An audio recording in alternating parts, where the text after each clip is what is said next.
Just another day at Sunbelt Roofs with a quick update here in sunny, beautiful Magazine Street, uptown New Orleans. Wanted to show you a few things. Of course, as always, we tape all the seams, that if we would lose the shingles, the underlayment, water intrusion is stopped by taping all the seams or the joints of the plywood.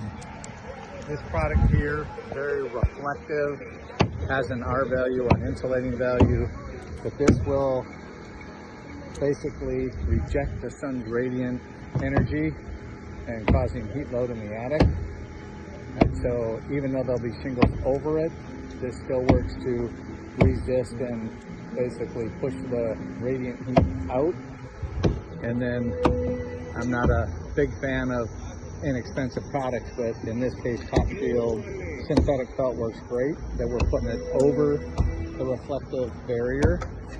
And this serves the purpose of preventing the shingles from adhering or bonding to the foil underlayment.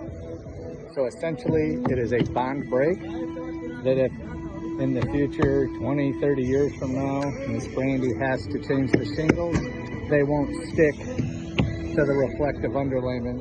So this, in a sense, can be reused the next time she has to replace shingles, if she's still around in these. But again, check us out on TikTok, Instagram, Facebook, YouTube, sunbeltroof.com, or give us a shout here in Southeast Louisiana, 985-805-6921.